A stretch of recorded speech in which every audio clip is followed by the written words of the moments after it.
45 సంవత్సరాల టీడీపీ ఎలా జరుపుకున్నారు అంటే ఆ టీడీపీ ఆ పసుపు జెండా పసుపు రక్తాన్ని చూస్తే పసుపు జెండాను వర్ణాన్ని చూస్తే పులకించిపోతుంది.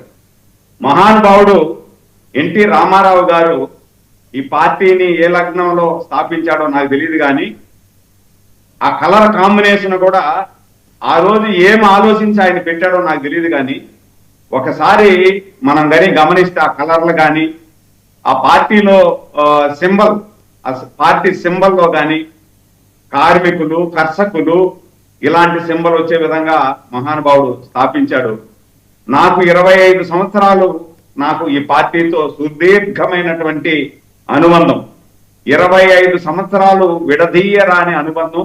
ఈ 25 సంవత్సరాల నా ప్రయాణంలో ఎన్నో కేసులు, ఎన్నో అవమానాలు, ఎన్నో ఇబ్బందులు, ధన మాన ప్రాణాలు ఇవన్నీ కూడా వదులుకొని పోగొట్టుకొని పార్టీయే ధ్యేయంగా ఏదైతే మా అధినేత ఆజ్ఞ శిరసా వహిస్తూ ముందుకు సాగుతున్నటువంటి నాలాంటి కార్యకర్తలు ఈ తెలుగుదేశం పార్టీలో ఉమ్మడి ఆంధ్రప్రదేశ్లో, ఇప్పుడు విడిపోయిన తెలంగాణలో ఆంధ్రప్రదేశ్లో కలిపి ఈ రోజు 1 కోటి మంది ఉన్నారు.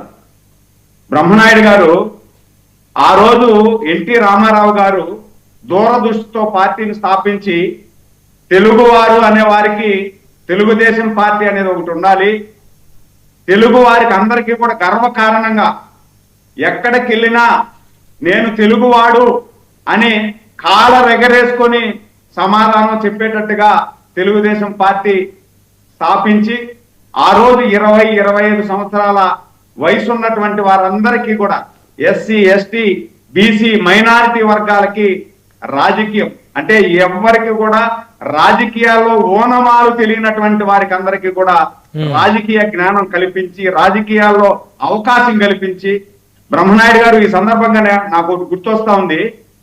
నేను 7th క్లాస్ చదువుతున్నా, ఎన్టీ రామారావు గారు పార్టీ స్థాపించినప్పుడు మాది సొంత నియోజకవర్గం వచ్చి పూతలపట్టు నియోజకవర్గం.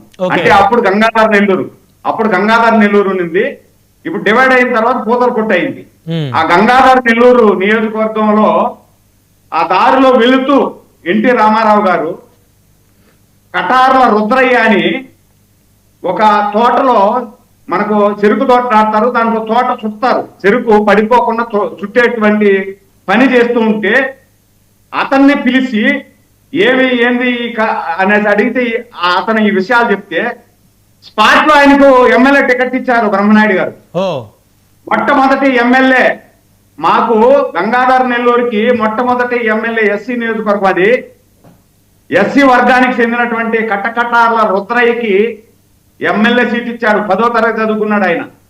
నాకు ఇప్పటికీ గుర్తు, ఆయన మా ఊరికి ఇన్వైట్ చేస్తే రోడ్డు ప్రారంభించేదానికి ఆయన స్కూటర్ కూడా లేకుండా సైకిల్లో వచ్చాడు. పూతలపట్టు నుండి మా ఊరికి 6 కిలోమీటర్లు సైకిల్లో వచ్చి ఒక ఎమ్మెల్యేగా రోడ్డు ప్రారంభించి ఆయన విషయాలు చెప్పాడు. ఎన్టీ రామారావు గారు ఎలా కలిశాడు, ఎలా సీట్ ఇచ్చారు అనేసి. ఆ విధంగా చూస్తే ఈరోజు తెలుగుదేశం పార్టీలో మంత్రులుగా 6 సార్లు 7 సార్లు ఎమ్మెల్యేలుగా పార్లమెంట్ సభ్యులుగా పనిచేసిన వాళ్ళందరూ కూడా రాజకీయంగా వాళ్ళ ఇంట్లో ఏది రాజకీయం లేదు. ఆయనకు ముందు ఎన్టీ రామారావు వచ్చిన తర్వాతనే వాళ్ళకు రాజకీయంగా అవగాహన కల్పించి రాజకీయ అవకాశాలు కల్పిస్తే ఈరోజు 44 సంవత్సరాలు కొంతమంది పార్టీ వదిలి వెళ్ళిన వాళ్ళు ఉన్నారు.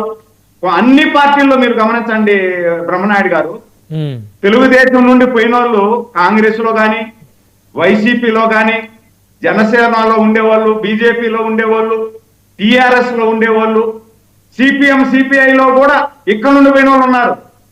అంటే ఎన్టీ రామారావు గారు వేసినటువంటి పునాది అంత పటిష్టంగా ఉంటుంది. పెద్దవాళ్ళు చెప్తారు, ఇల్లు కట్టేటప్పుడు పునాది స్ట్రాంగ్ గా వేసేస్తే దాని మీద ఎన్ని అంతస్తులైనా కట్టుకోవచ్చు అని. ఆ విధంగా స్వర్గీయ ఎన్టీ రామారావు గారు వేసినటువంటి పునాది మీద ఈరోజు ఎంతో మంది పెద్ద పెద్ద నాయకులుగా తయారవుతున్నారు. ఒక మాటలో చెప్పాలంటే తెలుగుదేశం పార్టీ కార్యకర్తల పార్టీ, కార్యకర్తల కోసమే ఉన్నటువంటి పార్టీ, కార్యకర్తల త్యాగాల పునాదుల మీద ఈరోజు ఉన్నటువంటి పార్టీ తెలుగుదేశం పార్టీ. బ్రహ్మనాయుడు గారు ఈరోజు తరువాత రాజశేఖర్ రెడ్డి గారు ముఖ్యమంత్రి అయిన తర్వాత, రాజశేఖర్ రెడ్డి ముఖ్యమంత్రి అయిన తర్వాత 6.5 సంవత్సరాలు రాజశేఖర్ రెడ్డి ముఖ్యమంత్రిగా ఉన్నాడు. అంతకు ముందు తెలుగుదేశం పార్టీ ఎదుర్కోనటువంటి పరిస్థితుల్ని 6 సంవత్సరాలు ఎదుర్కొనింది బ్రహ్మనాయుడు గారు. పెద్ద పెద్ద లీడర్లు దాదాపు 300 మంది కార్యకర్తలు ప్రాణాలు పోగొట్టుకున్నారు. రాజశేఖర రెడ్డి ముఖ్యమంత్రి అయిన ఆ 6 సంవత్సరాలలో తెలుగుదేశం పార్టీ కార్యకర్తలు దాదాపు 300 మంది ప్రాణాలు పోగొట్టుకున్నారు. ప్రాణాలు పోగొట్టుకున్న పరిటాల రవి లాంటి ఒక సింహం లాంటి వ్యక్తి, ఇలాంటి వాళ్ళు చెప్పుకుంటూ పోతే చాలా మంది ప్రాణాలు పోగొట్టుకున్నా వెనుకాడకుండా ప్రాణం పెట్టి మళ్ళీ ప్రాణాలు ఎవరైతే పోగొట్టుకున్నారో ఆ కుటుంబం నుండి మళ్ళా మేము పార్టీకి సేవ చేస్తాం, పార్టీలోనే ఉంటాం, మా ప్రాణాలు పోయినా పర్వాలేదు, తెలుగుదేశం పార్టీ సిద్ధాంతాలకు కట్టుబడి ఆ సిద్ధాంతాలు నమ్ముకొని మేము పార్టీకి పనిచేస్తామని తెలుగుదేశం పార్టీ నాయకత్వం కూడా ఏం చేసిందంటే బ్రహ్మనాయుడు గారు పార్టీకి పనిచేసినటువంటి నాయకుడు గాని కార్యకర్త గాని ప్రాణాలు పోగొట్టుకుంటే ఆ కుటుంబాన్ని హక్కున చేర్చుకొని ఆ కుటుంబ పోషణతో పాటు ఆ కుటుంబంలో ఉన్నటువంటి పిల్లల్ని చదువుకొని వాళ్ళు ఎంతవరకు చదువుతారో అంతవరకు చదివించి వాళ్ళ కోసమే ఎన్టీఆర్ మెమోరియల్ ట్రస్ట్ పేరుతో ఒక స్కూల్ పెట్టి ఆ స్కూల్లో చదువుకుని తల్లిదండ్రులను పోగొట్టుకున్నటువంటి చాలా మంది కార్యకర్తలు బిడ్డలు ఈరోజు ఐఏఎస్ ఆఫీసర్లు కూడా చాలా మంది అయ్యారు. గ్రూప్ 1 ఉద్యోగాలు చేస్తున్నారు కొంతమంది, ఐపీఎస్ ఆఫీసర్లు కొంతమంది అయ్యారు, లాయర్లు అయ్యారు, జడ్జీలు అయ్యారు. ఇలా చేసుకుంటూ వెళ్తా ఉంది పార్టీ. ఈరోజు కట్ చేస్తే 9 సంవత్సరాలు ఉమ్మడి ఆంధ్రప్రదేశ్ లో ప్రతిపక్ష నాయకుడిగా చంద్రబాబు గారు అనుభవించినటువంటి అవమానాలు అన్ని ఇన్ని కాదు. దాని తర్వాత 2014 నుండి 2019 వరకు ఈ రాష్ట్రానికి రాజధాని కావాలి, పోలవరం కావాలి, అభివృద్ధి జరగాలని దాదాపు 5 సంవత్సరాలు పనిచేశారు.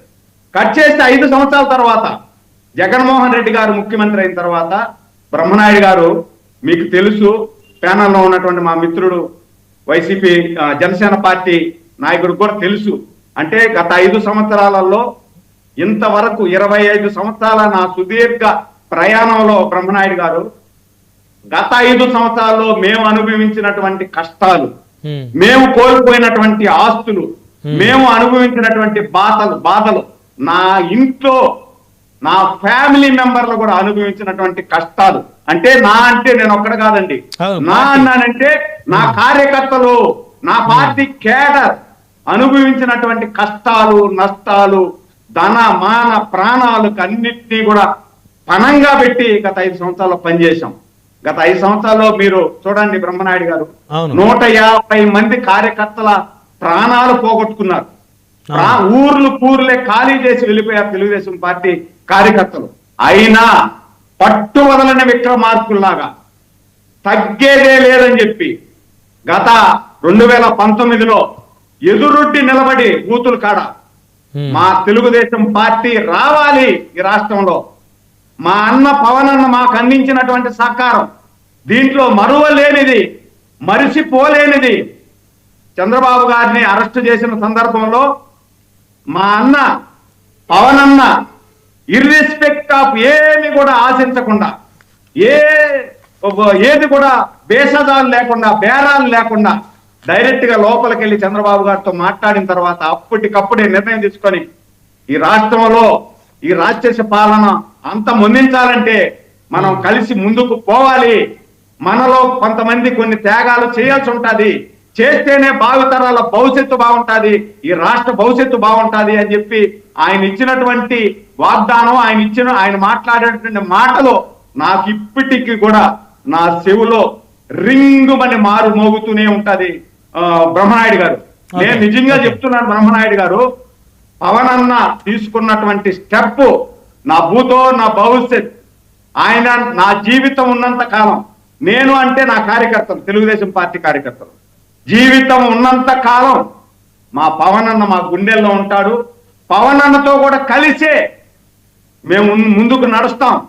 అదేవిధంగా లాస్ట్ 5 సంవత్సరాల్లో బ్రహ్మనాయుడు గారు కార్యకర్తల విషయానికి వస్తే తోటా చంద్రయ్య అనేటువంటి నా తోటి కార్యకర్త అకారణంగా నడి రోడ్డులో పలనాలను పట్టుకొని వేరే వాళ్ళకి జై కొట్టు నిన్ను వదిలేస్తాము అంటే, వేరే వాళ్ళకి జై కొట్టు నిన్ను వదిలేస్తాము అంటే నా కార్యకర్త నాకు గర్వంగా ఫీల్ అవుతా. ఈ రోజు కూడా బ్రహ్మనాయుడు గారు ఈ రోజు చచ్చిపోతే రేపటికి 2. కానీ పుట్టుకనేది మనం పుట్టేది, మీరైనా నేనైనా నా సోదరుడైనా పుట్టుక మామూలే. ఎవరైనా అమ్మ కడుపులో 9 నెలలు ఉంటాం, సాధారణంగానే బయట వస్తాం. కానీ మన మరణం అనేది మాత్రం రికార్డు కావాలి బ్రహ్మనాయుడు గారు. మన మరణం అనేది కూడా లక్షల మంది చెప్పుకోవాలా, ఒక కాజు కోసం మరణించాడు, ఒక మంచి ఉద్దేశం కోసం మరణించాడు అని చెప్పి. ఆ విధంగా నా చంద్రయ్య నమ్మిన సిద్ధాంతం కోసం గొంతు కోస్తారా? జై అనకపోతే గొంతు కోస్తారా? మీరు కాదు కోసేది, నేనే కోసుకుంటా, కోసేయి అని చెప్పి ప్రాణ త్యాగం చేసినటువంటి చంద్రయ్య. ఎంత గట్స్ ఉండాలా బ్రహ్మనాయుడు గారు, మీరు ఆలోచించండి. ఎంత గట్స్ ఉండాలా? గొంతు మీద కత్తి పెట్టి జై కొట్టు వదిలేస్తాము అంటే, నేను జై కొట్టను, నా జీవిత సార్థకత అవుతాది, జై తెలుగుదేశం, జై చంద్రబాబు గారు, కొయ్యి గొంతు అని చెప్పి గొంతు కోసుకొని ప్రాణ త్యాగం చేసినటువంటి కార్యకర్తలు ఉన్నటువంటి పార్టీ నా పార్టీ. అందుకే నాకు ఈ పార్టీ అంటే ఇష్టం. నేను ఈ పార్టీ కోసం, నేను ఈ పార్టీలో పని చేయడం నా పూర్వజన్మ సుకృతంగా భావిస్తా. తెలుగుదేశం పార్టీ కార్యకర్త, తెలుగుదేశం పార్టీ నాయకుడు అని నేను ఎక్కడన్నా చెప్పుకోవాలంటే గర్వంగా కాలరెగరేసి నేను తెలుగుదేశం పార్టీ నాయకుడు అని గర్వంగా చెప్పుకునేటట్టుగా నా పార్టీ అధినేత నాకు ఇచ్చాడు బ్రహ్మనాయుడు గారు. చివరిగా గత 5 సంవత్సరాలలో సాక్షాత్ దేవాలయం లాంటి అసెంబ్లీలో నా తండ్రి లాంటి మా అధినేతను, నా తల్లి లాంటి భువనమ్మని అనరాని మాటలు మా అన్న పవన్ అన్న గారి సతీమణిని, పవన్ అన్న గారి బిడ్డలని, పవన్ అన్న గారి ముక్కు పచ్చలారని బిడ్డల్ని కూడా, అంటే ఇంట్లో వాళ్ళని కూడా బ్రహ్మనాయుడు గారు ఇలాంటి కార్యక్రమాలు, ఇలాంటి పోకడలు మనం గతంలో ఎప్పుడు చూసున్నాం, ఇంకా కూడా చూడం. బ్రహ్మనాయుడు గారు ఇలాంటి రాజకీయాల కోసం, చీప్ రాజకీయాల కోసం ఇంట్లో భార్య బిడ్డల్ని, ఇంట్లో రాజకీయాల్లో లేని వారిని కూడా దూషించడం గత 5 సంవత్సరాలు చూసాం. అందుకే ఓర్పుగా నేర్పుగా కూటమి కట్టింది. కూటమి ప్రభుత్వం ఈరోజు అధికారంలోకి వచ్చి, ఈరోజు చూడండి బ్రహ్మనాయుడు గారు, దాదాపు 2 సంవత్సరాలు కావస్తా ఉంది. 2 సంవత్సరాలలో ఎవరైనా ఇష్టానుసారం మాట్లాడుకోవచ్చు. ప్రభుత్వం ఏదైనా వ్యతిరేక కార్యక్రమాలు చేస్తే స్వేచ్ఛగా మాట్లాడండి, ఆ హక్కు వాళ్ళకి ఇచ్చేసి మేము ముందుకు పోతున్నాం. ఎక్కడ కూడా ప్రభుత్వాన్ని విమర్శిస్తే వెంటనే ఏసేయడమో, అరెస్ట్ చేసేయడమో చేయట్లే. అది తెలుగుదేశం పార్టీ కార్యకర్త, తెలుగుదేశం పార్టీ నాయకుడు అనేది. అందుకనే ఈరోజు పార్టీ ఒక అడుగు ముందుకేసి ఏమంటా ఉందంటే, యువతకు సముచిత స్థానం కల్పించడం అంటే అర్థం ఏంటంటే బ్రహ్మనాయుడు గారు, స్వర్గీయ ఎన్టీ రామారావు గారు ఆ రోజు అవకాశం ఇస్తే దాదాపు 45 సంవత్సరాలు సుదీర్ఘంగా పార్టీ కోసం పనిచేసినటువంటి నాయకులు ఈ రోజు కొంచెం వృద్ధాప్యంలో ఉన్నారు. ఈ రోజు కొత్త కేడర్ని తీసుకొస్తే మళ్ళీ ఇంకొక 45 సంవత్సరాలు, మళ్ళీ ఒక 45 సంవత్సరాలు ఈ తెలుగుదేశం పార్టీ పునాదులు పటిష్టంగా ఉండాలి. 45 సంవత్సరాలు ఈ రాష్ట్రానికి సేవలు అందించేటట్టుగా కార్యకర్తలని నాయకులుగా తయారు చేస్తామని చెప్పి మా యువ నాయకుడు కానీ, మా చంద్రబాబు గారు కానీ ఈరోజు కార్యకర్తలు కష్టపడ్డ వాళ్ళకందరికీ కూడా సముచిత స్థానం. ఎవరైనా ముఖ్యమంత్రి స్థాయిలో ఉన్నటువంటి వాళ్ళు కార్యకర్తను కాదు, ఎమ్మెల్యేని కలిసేది కూడా కష్టమే. కానీ మా నాయకుడు మాతో కలిసి భోంచేయడం, మాతో కలిసి తిరగడం, మాకు నా భూతో నా భవిష్యత్. అందుకే తెలుగుదేశం పార్టీ కోసం ఏమైనా చేసేదానికి, ఏమైనా ఉండేదానికి మేము సిద్ధంగా ఉంటామని చెప్పి సందర్భంగా తెలియజేస్తున్నాం బ్రహ్మనాయుడు గారు. ఓకే, మనతో జనసేన పార్టీ నుంచి మరప్ సురేష్ గారు ఉన్నారు. సురేష్ గారు, గుడ్ ఈవినింగ్ అండి. గుడ్ ఈవినింగ్ బ్రహ్మనాయుడు గారు. 44 ఏళ్ళు పూర్తి చేసుకొని 45వ సంవత్సరంలోకి అడుగుపెట్టింది తెలుగుదేశం పార్టీ.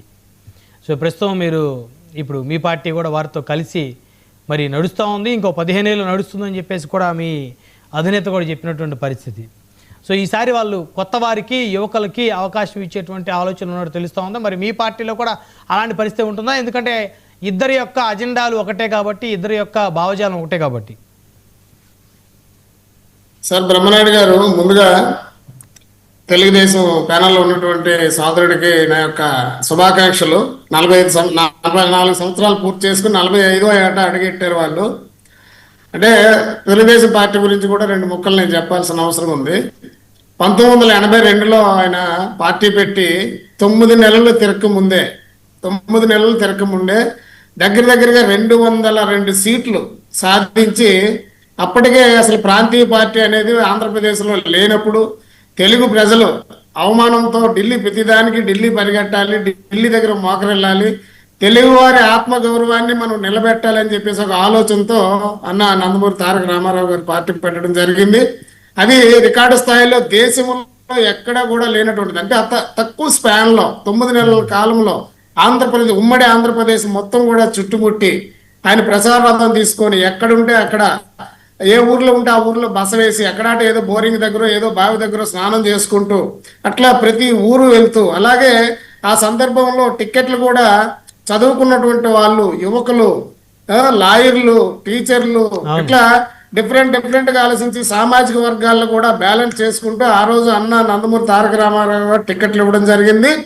9 ఎలక్షన్లు అవ్వగానే దగ్గర 202 సీట్లు, మేబీ అది సబ్జెక్ట్ కరెక్షన్ 202 అనుకుంటున్నాను నేను, అంటే ఆయన మొదట వచ్చినప్పుడు.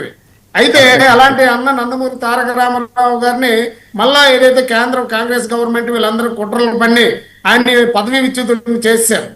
బయట ఆయన అమెరికా ఎక్కడికి వెళ్ళడం జరిగింది, ఆయన పదవి విచ్యుతం చేసి వేరే వాళ్ళు రావడం జరిగింది. అలాంటి సందర్భంలో కూడా ఆయన గట్టిగా నిలబడి మళ్ళా ప్రజల దగ్గరికి వెళ్ళి రీఎలక్షన్ పెట్టించి మళ్ళా కూడా దిగ్విజయంగా గెలిచి మళ్ళా ఆయన యొక్క సింహాసనం మీద కూర్చొని ఆంధ్రుడిగా, ఒక తెలుగువాడిగా ఆయన సత్తా ఏంటనేది చూపించడం జరిగింది.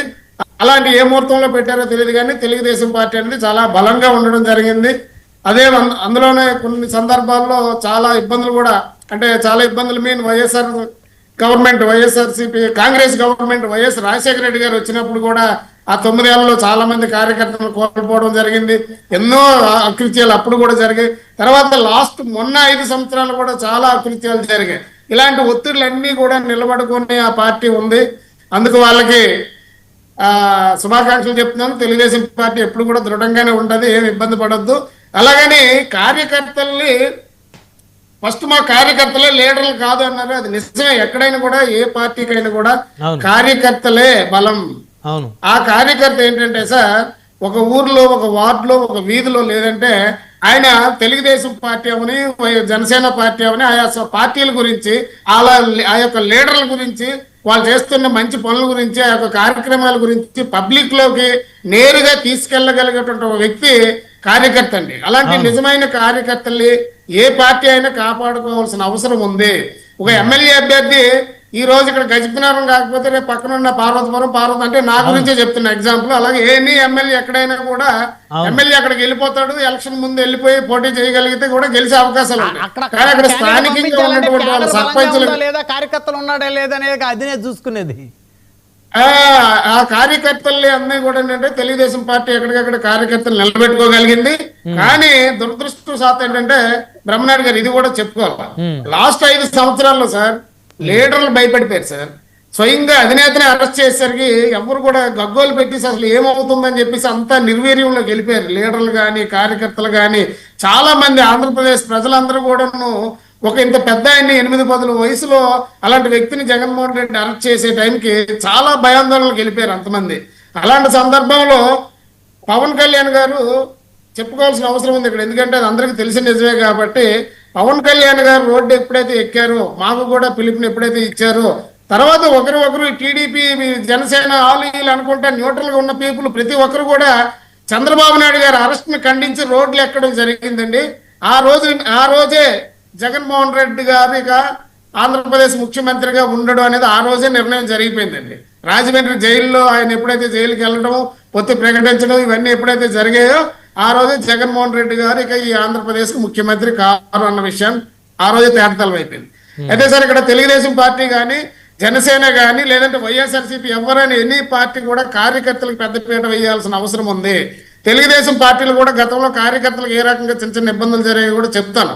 ఎందుకంటే ఈ టీవీ ద్వారా ఎవరైనా పెద్దలు చూస్తే కూడా నెక్స్ట్ టైం అలాంటివి చేయరని చెప్పేసి. ఏదైతే కార్యకర్తలు ఉండేటప్పుడు గ్రామాల్లో, పంచాయతీల్లో ఏదైనా ఒక రోడ్డు వర్కో, లేదంటే ఒక చెరువుకు సంబంధించిన ఒక ఇరిగేషన్ వర్కో, ఏదైనా చిన్న చిన్న వర్కులు చేస్తారు సార్. వర్క్ లేదంటే ఒక స్కూల్కి సంబంధించిన వర్కులు ఏవో చేస్తుంటారు.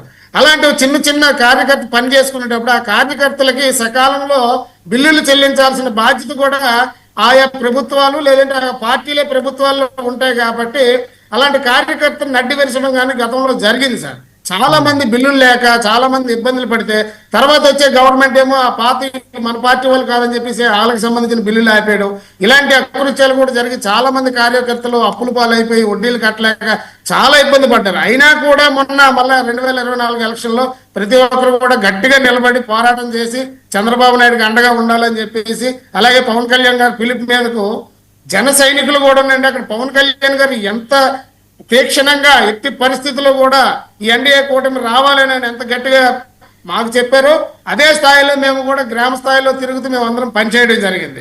అందరూ కలిసికట్టుగా చేసే ఈ పని 164 స్థానాలు రావడానికి మన కారణం. ఇది నిన్న అసెంబ్లీలో మా నాయకులు ఇంకో మాట కూడా అన్నారు. మనము 11 మంది ఉండే ఎమ్మెల్యేలు కూడా 1100 మంది ఉండేటట్టుగా మాట్లాడుతున్నారు. ఇప్పటికీ కూడా వాళ్ళు భయపెడుతున్నారు.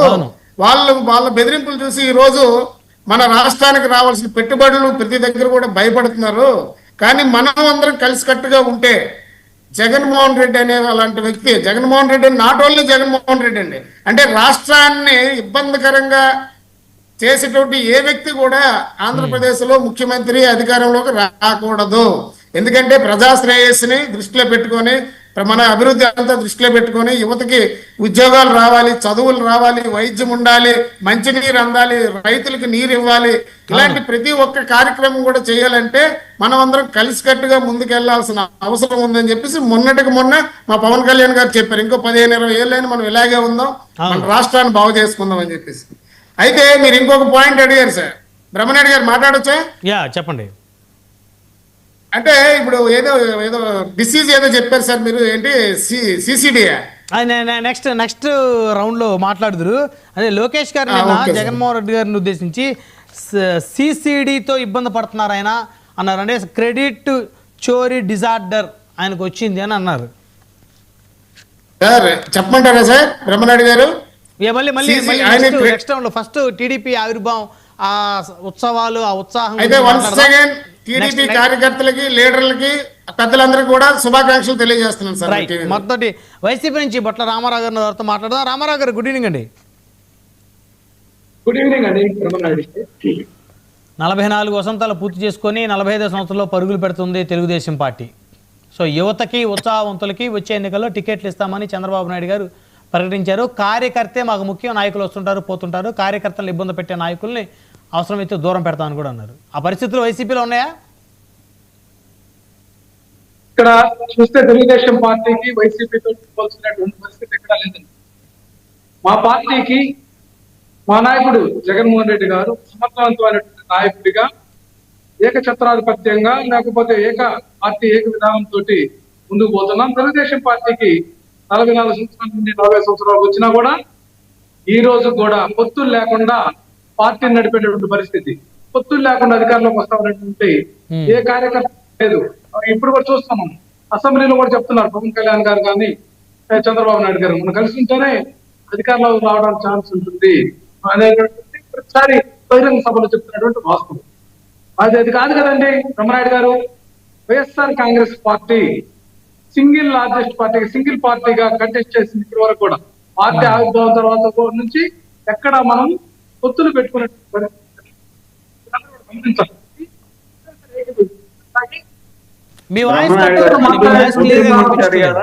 కార్యకర్తల గురించి అడిగారా మీరు? బ్రహ్మనాయుడు గారు, మా పార్టీ పొత్తుల గురించి మాట్లాడమంటారా? కార్యకర్తల గురించి రామారావు గారు మాట్లాడమంటారా? పొత్తుల అంశం తర్వాత మాట్లాడుతుంది. ఓన్లీ ఆ పార్టీ సిద్ధాంతాలు, ఆ పార్టీ ఇన్ని సంవత్సరాలు మరి ప్రజల్లో ఇంకా ఇమ్మడగలుగుతూ ఉంది, ప్రజల యొక్క మద్దతును పొందగలుగుతూ ఉంది, రోజు రోజుకి ఆ పార్టీ డెవలప్ అవుతూ ఉంది.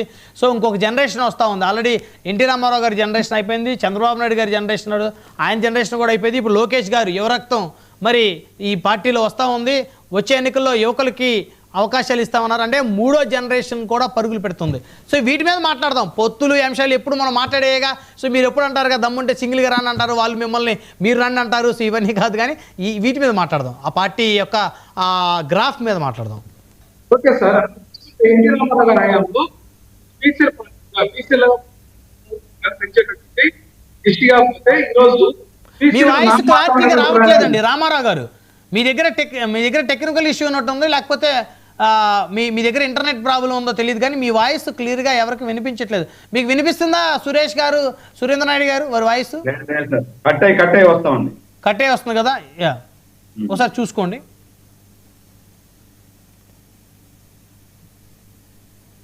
మాట్లాడండి రామారావు గారు. మాట్లాడండి ఇప్పుడండి. మాట్లాడండి, ఇప్పుడు మాట్లాడండి. వినిపిస్తుందండి? పర్లేదు, ఇందాక మీద ఒక 5% బెటర్. ఒక అంశం అండి ఇక్కడ. విషయం పార్టీ నాటి పరిస్థితి ఆ రోజు ఎన్టీ రామారావు గారు కూతుర్ని రాజకీయాలు విధానం, ఎంతో మంది అడ్వకేట్స్ ని రాజకీయాల్లో కాల్పించిన పరిస్థితి, ముఖ్యంగా బీసీ వర్గాలకు పరిస్థితి. అదేవిధంగా బీసీలు కూడా అందరూ కూడా కలిసికట్టుగా తెలుగుదేశం.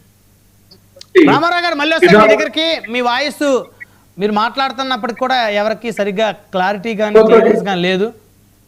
మళ్ళీ మీ దగ్గరికి వస్తాను. ఈలోపు సెంగులూరు వెంకటేష్ గారు ఉన్నారు, వారితో మాట్లాడదాం. వెంకటేష్ గారు గుడ్ ఈవినింగ్ అండి. వెరీ గుడ్ ఈవినింగ్ బ్రహ్మనాయుడు గారు. 4.5 దశాబ్దాల టీడీపీ ప్రస్థానం చూస్తే ఏమనిపిస్తుంది వెంకటేష్ గారు మీకు? ముందుగా మీకు 99 వీక్షకులకి అలాగే ప్యానల్లో ఉన్నటువంటి సోదరులకి వెరీ గుడ్ ఈవినింగ్ అండి. ఈ రోజుల్లో 45 సంవత్సరాలు ఒక రాజకీయ పార్టీని సమర్థవంతంగా నడపడం అంటే చాలా అద్భుతమైన విషయం, కొనియాడాల్సినటువంటి విషయం. ఈ ప్రస్తుత పరిస్థితుల్లో పార్టీ పెట్టి ఒంటరిగా పోటీ చేసి లేదా జంటగా అయినా సరే పోటీ చేసి అధికారంలోకి వచ్చి కార్యకర్తలను కాపాడుకునే ఒక పరిస్థితి నాయకుడికి ఎంత మాస్ ఫాలోయింగ్ ఉన్నా, క్రేజ్ ఉన్నా అది సాధ్యమయ్యేటువంటి పరిస్థితిగా ఈరోజు కనపడట్లేదు. ప్రస్తుత పరిస్థితులు చూస్తుంటే ఒంటరిగా వెళ్ళి అధికారాన్ని చేజెక్కించుకొని ప్రజలందరికీ న్యాయం చేయాలి అనే ఆకాంక్షతో రాజకీయాలు చేసేటువంటి ఒక పరిస్థితి ఈరోజు కనిపించేటువంటి పరిస్థితి అయితే లేదు. ఇటువంటి సమయంలో కూడా చంద్రబాబు నాయుడు గారు ఆయన యొక్క రాజకీయ దక్షతతో ఆయన పొత్తులే పెట్టుకున్నాడా, ఎత్తులే చేశాడా ఏంటనేది కాసేపు పక్కన పెడితే సక్సెస్ఫుల్గా జగన్మోహన్ రెడ్డి అనేటువంటి ఒక ప్రపంచనాన్ని తట్టుకుని 151 సీట్లతో ఉన్నటువంటి ప్రభుత్వాన్ని మళ్ళీ 11 సీట్లకి కంట్రోల్ చేయగలిగి అధికారంలోకి మళ్ళీ అదే పార్టీ మీద పోటీ చేసి రాగలిగి 23 సీట్లతో మళ్ళీ బౌన్స్ బ్యాక్ అయినటువంటి విధానం ఏదైతే ఉందో ఈ విధానాన్ని ఖచ్చితంగా మనం అందరం అప్రిషియేట్ చేయాలి.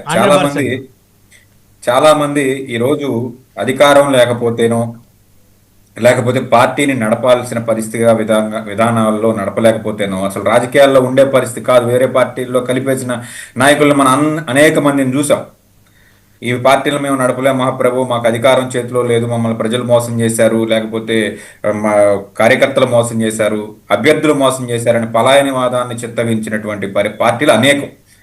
కానీ చంద్రబాబు నాయుడు అనే ఒక వ్యక్తి తన యొక్క దక్షతతో ఈరోజు ముందుకు తీసుకెళ్లిన విధానాన్ని కానివ్వండి, ఎన్టీ రామారావు గారి యొక్క లెగసీ నుండి ఆయన అధికారాన్ని చేపట్టిన విధానం అత్యంత వివాదాస్పదమైనటువంటి ఒక కార్యక్రమం అయినప్పటికీ కూడా దానంతటిని కూడా కాలక్రమేణా అధిగమించి తన యొక్క నాయకత్వంతోనే అధిగమించాడు తప్ప లేకపోతే వేరే సామధాన దండోపాయాలు ఏమి ఉపయోగించినటువంటి పరిస్థితి కాదు.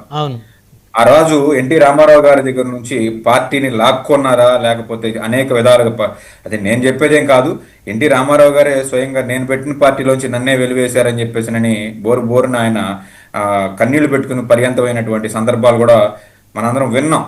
ఉమ్. ఈ రోజు కూడా డిజిటల్ మీడియాలో అవన్నీ కూడా లభ్యమవుతున్నాయి. ఇటువంటి ఒక క్రైసిస్ ని కూడా తట్టుకుని పార్టీ ముందుకు సాగడం అంటే అది చంద్రబాబు నాయుడు గారి యొక్క అపరచాణిక్యత అని మనం అందరూ ఒప్పుకుని తీరాలి.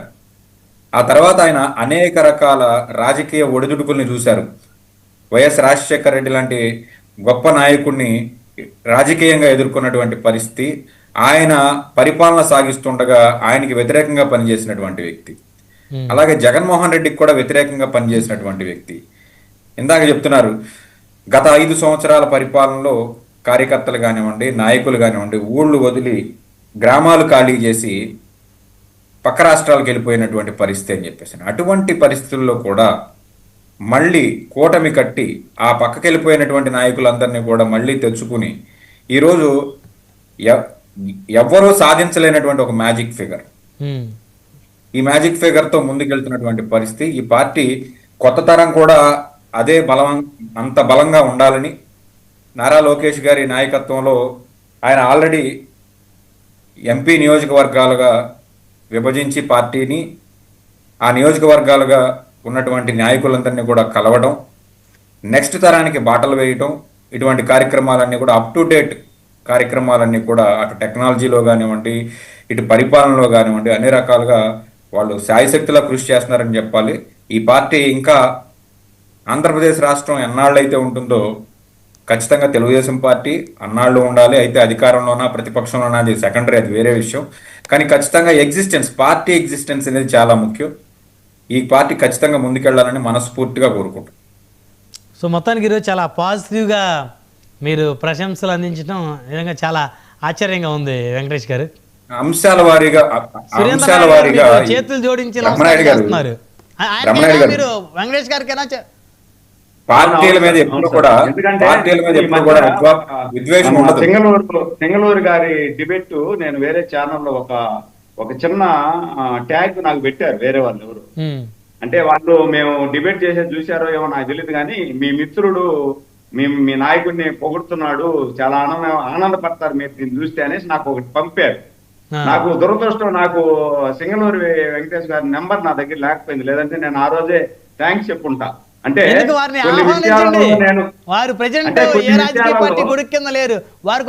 కల్పించండి. అదే బ్రహ్మనాయుడు కొన్ని విషయాలలో నేను వారిని విభేదించవచ్చు, వారు నన్ను విభేదించవచ్చు, అది అక్కడ వరకే, ఆ డిబేట్ వరకే ఉంటది. అంటే దాంట్లో ఆయనేమి నా మీద ద్వేషమో క్రోధం ఆయనకు ఉండదు, ఆయన మీద ద్వేషమో క్రోధం నాకు ఉండదు. కొన్ని మాట్లాడినప్పుడు పాజిటివ్ గా మాట్లాడినప్పుడు నేను కూడా కృతజ్ఞత చెప్పాలి కదా, అందుకనే సింగళూరు వెంకటేశ్వర గారికి ధన్యవాదాలు, కృతజ్ఞతలు కూడా.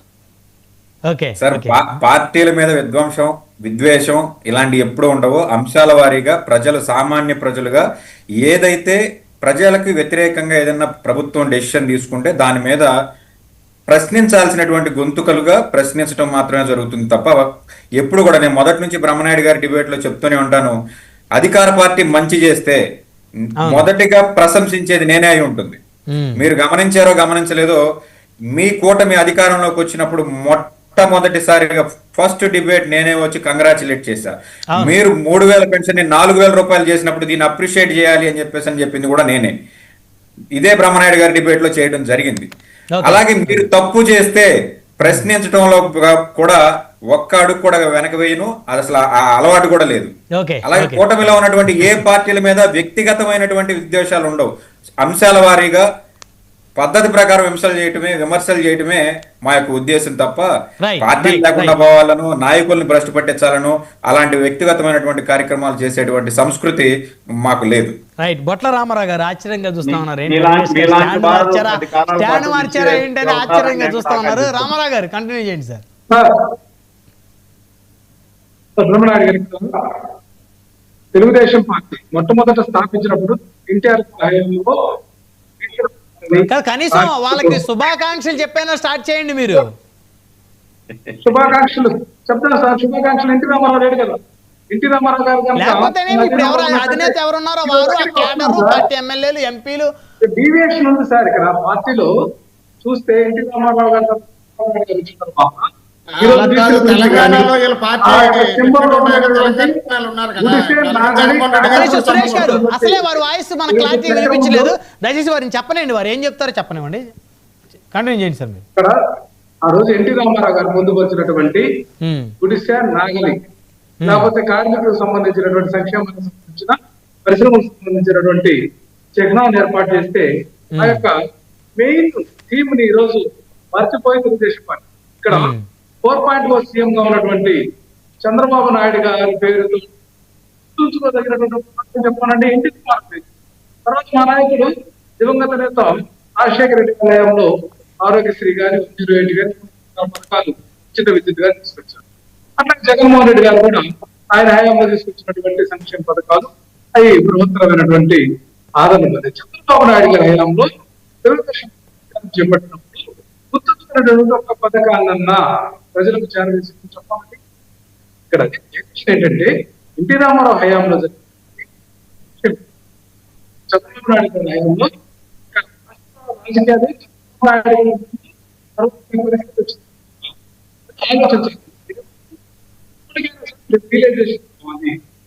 తెలంగాణలో చూసాం. మీ వాయిస్ సేమ్ అదే ఇష్యూ వస్తుంది రామారావు గారు. ప్రీవియస్ ఏదైతే ఇష్యూ వచ్చిందో క్లియరెన్స్ రావటం లేదు క్లియర్గా ఆడియో. సో కట్ అవుతా వస్తుంది ఆడియో, లో వాయిస్ వస్తూ ఉంది. కొంచెం కూల్గా మాట్లాడండి. ఇక్కడ తెలంగాణ అంశాలు అక్కడ క్రితంసారి కాళేశ్వరిని బీపీ నాయకుడిని అధ్యక్షుడిగా పెట్టి ఆయన ముఖ్యమంత్రి చేస్తామని చెప్పిన తర్వాత అసలు ఆ యొక్క విధానం ఆయన్ని పార్టీ నుంచి బయటకు పంపించినటువంటి విధానం చూస్తే, ఎందుకంటే పార్టీ గురించి లేకపోతే తెలంగాణ పార్టీ విధానాల గురించి ఆయన చెప్పింది ఒకటి చేసింది ఒకటి. అట్లాగే ఎల్ రమణ అని చెప్పి మాజీ ఎంపీ సీనియర్ నాయకుడు, ఆయన కూడా బీఆర్ఎస్ ఎమ్మెల్సీ ఉంటున్నాడు.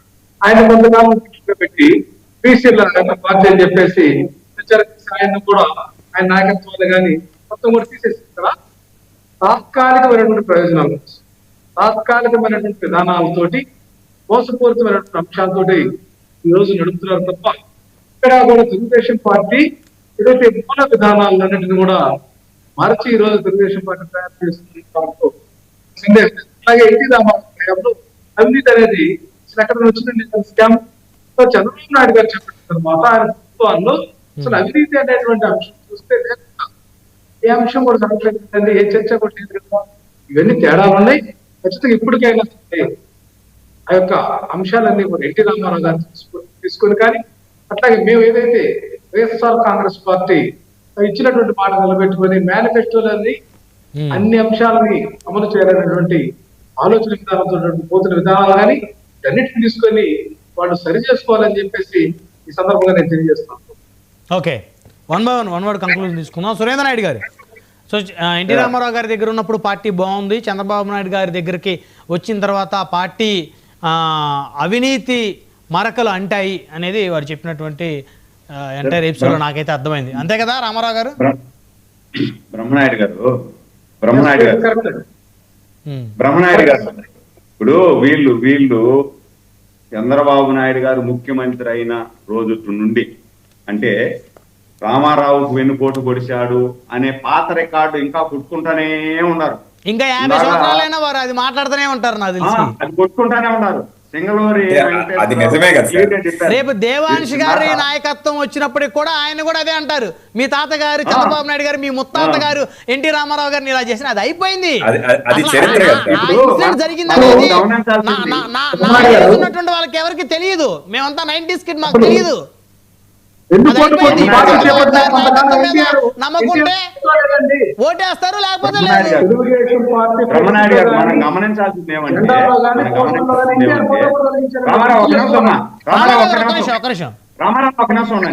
మనం గమనించాల్సింది ఏమంటే ఎన్టీ రామారావు దగ్గర నుండి చంద్రబాబు నాయుడు గారు ముఖ్యమంత్రి అయిన తర్వాత మళ్ళా 3 సార్లు ముఖ్యమంత్రి, ఒకసారి కాదు మళ్ళా 3 సార్లు ఆయన ముఖ్యమంత్రి అయింది.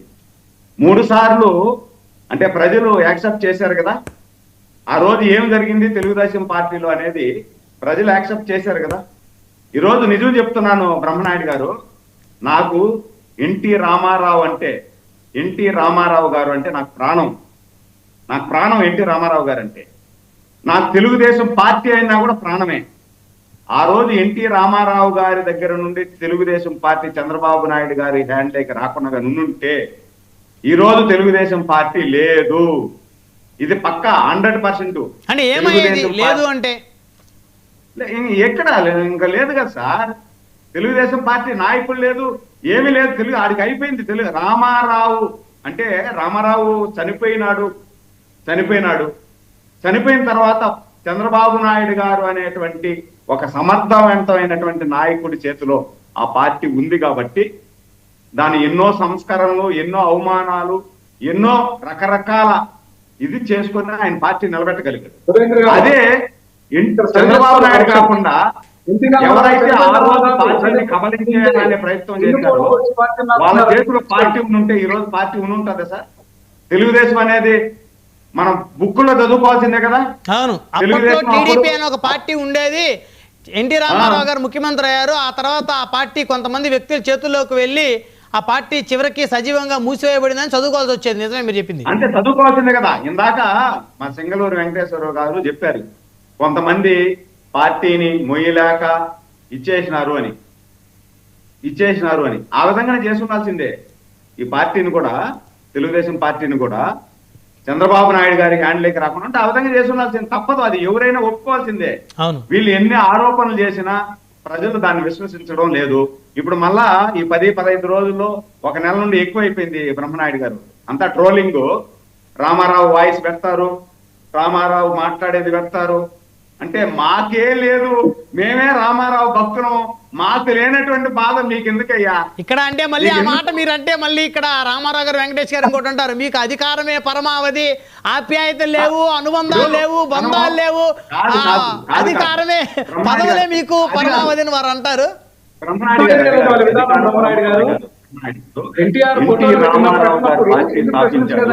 ఆ పార్టీ 45 సంవత్సరాలు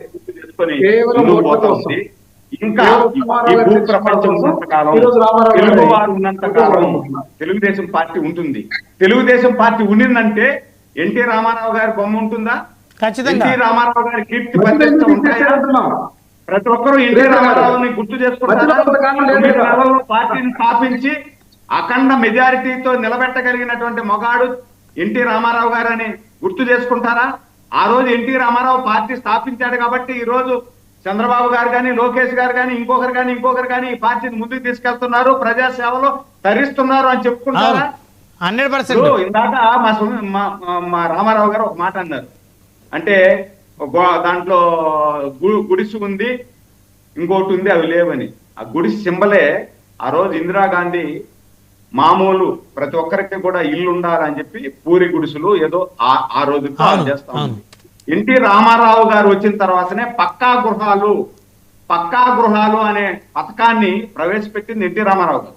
2 రూపాయల కిలో బియ్యం ప్రవేశపెట్టింది ఎన్టీ రామారావు గారు. అదే విధంగా సగం ధరలకే దోవిత పంచదోవిత ఎన్టీ రామారావు. అవన్నీ తీసేసింది చంద్రబాబు నాయుడు గారు. వెంకటేష్ గారు, రామారావు గారు, 2 రూపాయల బియ్యం ఈ రోజు తినే వాళ్ళ సంఖ్య ఎంత ఉంది ఆలోచించండి. ప్రజల్లో అభివృద్ధి పెరిగింది. మరి ఎవరు 2 రూపాయల బియ్యం కోసం ఎవరు కూడా ఈ రోజు ఆశపడే పరిస్థితి లేదు. అసలు 2 రూపాయల బియ్యాన్ని 90లోనే గుర్తించిన వ్యక్తి చంద్రబాబు నాయుడు గారు. ఈ రోజు చంద్రబాబు నాయుడు గారు, రామారావు గారు ఉండండి ఒక నిమిషం. చంద్రబాబు నాయుడు గారు ముఖ్యమంత్రి అయిన తర్వాత డోక్రా ప్రవేశపెట్టిన చంద్రబాబు నాయుడు కదా సార్. ఈ రోజు ఇందిరాగాంధీ గారు సార్, మీరు దయచేసి అలా చెప్పకండి. డ్వాక్రా పథకాలు తీసుకొచ్చింది ఇందిరాగాంధీ గారు. దీపం పథకం ప్రవేశపెట్టింది ఎవరు? దీపం పథకం ప్రవేశపెట్టింది మేమే కదా. అదే విధంగా చేతి వృత్తిదారులకు అందరికీ కూడా 90% సబ్సిడీతో పనిముట్లు సప్లై చేసే పథకం పెట్టింది మేమే కదా. ఈ సేవ పెట్టింది మేమే కదా. ప్రజల వద్దకే పాలన పెట్టింది మేమే కదా. ఇవన్నీ సురేంద్ర రెడ్డి గారు సమయం తక్కువ ఉంది. వన్ వర్డ్ కంక్లూజన్ సురేష్ గారు, మరప్ సురేష్ గారు, వన్ వర్డ్ కంక్లూజన్. బ్రహ్మనాయుడు గారు, ఇప్పుడు మన వైఎస్ఆర్సీపీ పెద్దలు ఏదైనా వాళ్ళు 45 ఏట అడిగెట్టారు, ఏదైనా వాళ్ళకి చెప్పొచ్చు. పోయిన మొదట ఎత్తడమే ఏదో ఒకటి తప్పు. అసలు వైఎస్ఆర్సీపీ పార్టీ ఫౌండర్ ఎవరండి? ఎన్టీఆర్ గారు లాక్కున్నారు అన్నారు కదా. ఒక తెలంగాణ వ్యక్తి ఈ రోజు కూడా మీడియా ఎక్కి నా ఫౌండర్ నా పార్టీని లాక్కున్నారని చెప్పేసి ఈ రోజుకి చెప్తున్నారు. ఫస్ట్ స్టోరీ అదే వాళ్ళని. ఎవరు అలాగే చెప్పలేదు. వీళ్ళకి ఈ ఏంటంటే తెలుగుదేశం పార్టీ రాజకీయాలంటే తప్పు మాట్లాడుతున్నారు. శివకుమార్ అనే వ్యక్తి రాజకీయాలంటే పార్టీని పై ఎత్తులు ఉంటాయండి. పిచ్చి చేయించిన మాట ముగ్గురు వాస్తవం. కలిసి వచ్చారు, ఎందుకంటే అందుకే అబద్ధాలు గెలిచారు. మీరు ఈ ఎప్పుడు అదే అబద్ధాలకి మాట్లాడతారండి. అంతే పోయింది. ముగ్గురు కలిసి వచ్చారు, మాట్లాడతారు. ఓకే. ఎన్టీ రామారావు రెండు కోట్లు వచ్చి సురేష్ గారు, శివకుమార్ అనే వ్యక్తి పార్టీని రిజిస్టర్ చేయించిన మాట వాస్తవం. కానీ శివకుమార్ అనేటువంటి వ్యక్తి యొక్క ఫోటో తోటి వైసీపీ అధికారంలోకి రాలేదు. మేమైతే ఎటువంటి స్థితిలో నేను అనేది ఒప్పుకోం. పండుగ ఎందుకంటే ఏదైనా ఎన్టీఆర్ గారికి ఉండదు. ఎందుకు పోయి వారు పార్టీ లాక్కున్నారు? రోజు మా నాయకుడు చంద్రబాబు నాయుడు గారు ఫిక్స్ చేసినటువంటి వాళ్ళు. దాన్ని మా పార్టీ చెప్పండి. ఇప్పుడు ప్రతిదీ కూడా ఏమంటారు, పొత్తుతో గెలిచారు. ఏది రాజకీయాలంటే ఏంటండి? రాజకీయాలంటే ఎత్తులు పై ఎత్తులు ఉంటాయి. ఎక్కడో నేను విన్నట్టు గుర్తు, ఒక వైసీపీ మాజీ ఎమ్మెల్యే జనసేనతో మనకు పొత్తు అయ్యి ఈ రోజు మనమే సీఎం రా అధికారం ఉండడం అది మిస్ అయిపోయింది అన్నాడు. అంటే మీతో ఎవరు పొత్తుకు రారండి. మీరు ఏ పార్టీతో పొత్తు పెట్టుకోవాలనుకున్నా వైఎస్ఆర్సీపీతో ఎవరు పొత్తుకు వెళ్ళరు. అందుకు కాబట్టి మీరు సింహం సింగులు మీరు సపరేట్ గా గెలవండి, మీరు సపరేట్ గా రండి, సింగిల్ గా రండి అని మాటలు మాట్లాడద్దు. నేను అనేది ఏంటంటే సార్, బ్రహ్మనాయుడు గారు మీరు ఒకటి అన్నారు, ఏదేంటి క్రెడిట్ చోరీ అనేది. క్రెడిట్ చోరీ సిసిడి ఓసిడి ఆదిత్య మిట్టలో ఈయన ఓసిడి కాదు, సిసిడి. ఏమన్నాడండి?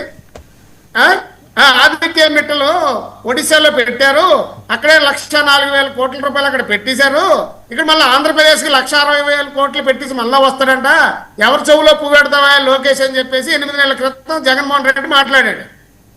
అదే ఈ రోజు మనకి ఏదైతే శంకుస్థాపన జరిగిందో ఈ రోజు మాట్లాడుతుంటే, ఆ రోజు నన్ను ఆదిత్య మిట్టలు వచ్చి కలిశాడు, నేనే వాళ్ళకి ల్యాండ్లన్నీ చూపించమన్నాను, నేనే వాళ్ళని ఆహ్వానించాను అని చెప్తున్నట్టు. ఒక పక్క తిరుపతి ఎంపీ గురుమూర్తి ఉన్నాడు కదండి, ఈ ఆర్సీఎల్ మెట్టలకి భూములు ఇవ్వద్దని చెప్పి కోర్టుకు వెళ్తాడు. అంటే ఏంటి వీళ్ళ నాయకుడికి కానీ వీళ్ళకి కానీ ఏదైనా క్లారిటీ ఉందా? అదే కాకుండా ఇప్పుడు డేటా సెంటర్, గూగుల్ సెంటర్ అది మేమే తెచ్చాం, అంత గూగుల్ ఇలాంటి మాటలన్నీ మాట్లాడుతున్నటువంటి వైసీపీ వాళ్ళు ఇప్పుడైనా పద్ధతులు మారండి.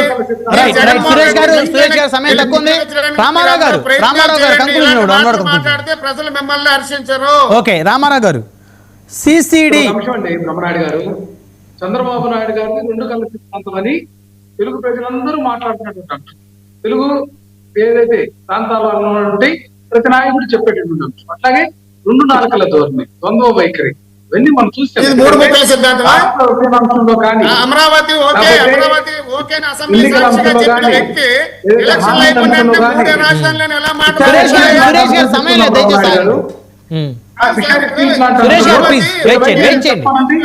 కావాలన్న వ్యక్తి ఎలక్షన్ అయిపోయిన తర్వాత సిద్ధాంతాల గురించి మాట్లాడుతున్నాడు కదా ఆయన. ఆపుతామని ఎన్నికల ముందు చెప్తారు, ఎన్నికలు అయిపోయిన తర్వాత వైట్ ఎలిఫెంట్ అంటాడు.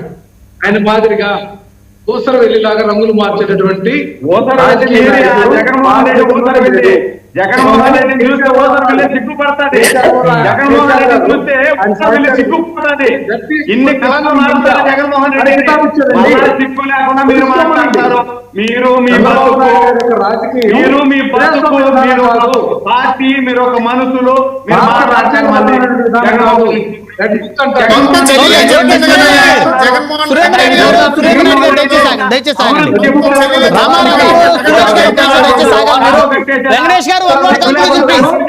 వెంకటేష్ గారు సార్ దయచేసి ఆగాలి, సమయం లేదు. 1 వర్డ్ కంక్లూజన్. వెంకటేష్ గారు, మీరేమన్నా టీడీపీ క్యాడర్ కానీ నాయకత్వానికి కానీ ఏదైనా సజెషన్స్ ఇవ్వాలనుకుంటున్నారా? మీ వాయిస్ మీట్లో ఉందండి, అన్మ్యూట్ చేయండి. ముఖ్యంగా చెప్పదలుచుకున్నది ఏంటంటే, ప్రభుత్వం వచ్చింది, 2 సంవత్సరాల పరిపాలన జరిగింది, ఇంకా 3 సంవత్సరాల పరిపాలన ఉంది. అమరావతి పేరు మీద ఇప్పటికే సుమారుగా 47,000 కోట్ల రూపాయలు సిఆర్డిఐ నుంచి రుణం తీసుకోవడం జరిగింది. ఇంకా కనీసం 150,000 కోట్ల రూపాయలు తక్కువ కాకుండా రుణం చేస్తే గానీ అమరావతి ఈ 3 సంవత్సరాలు కానీ నెక్స్ట్ 5 ఇయర్స్ కానీ కంటిన్యూ అయ్యేటువంటి పరిస్థితి కాదు. ఇంకా అనేక రకాల ప్రామిసులు చేసి ప్రభుత్వం వచ్చింది. ఈ ప్రామిస్లన్నీ చేయడానికి సూపర్ 6 పథకాలు ఏవైతే ఉన్నాయో ఇంకా వీటిని అమలుపరచడానికి ఈ 3 సంవత్సరాలు కృషి చేయాలి తప్ప ఇలాగా ప్రతిపక్షంలో ఉన్నటువంటి జగన్మోహన్ రెడ్డి గారు ఏదో సిసిడిఓ ఆర్సిడిఓ ఏదో చెప్తున్నారు లోకేష్ గారు. ఈ జగన్మోహన్ రెడ్డి స్మరణ చేస్తే తప్ప ప్రజలు వాళ్ళని ఆదరించేటువంటి పరిస్థితి లేదా? ఎందుకంటే బ్రహ్మనాయుడు గారు ఆన్ రికార్డ్ బ్రహ్మనాయుడు గారు డేటెడ్ మే 25, 2022 ది హిందూ పత్రిక కూడా ప్రచురించినటువంటి ఒక విషయం. ఈ ఆర్సెలర్ చైర్మన్ మెట్టలు ఎవరైతే ఉన్నారో ఆదిత్య మెట్టలు జగన్మోహన్ రెడ్డి గారిని దావోస్ లో కలిసినటువంటి పరిస్థితి. అంతకు ముందు జగన్మోహన్ రెడ్డి గారు ఆయన యొక్క పర్సెప్షన్ లో అక్కడ ఆల్రెడీ ఒరిస్సాలో ఫైనలైజ్ అయిపోయింది, అక్కడే ₹1,00,000 కోట్ల పైచిలకు పెట్టుబడులు పెడుతున్నారు కాబట్టి ఆంధ్రాకు వచ్చేటువంటి పరిస్థితి కనిపించట్లేదు అని చెప్పినటువంటి పరిస్థితి.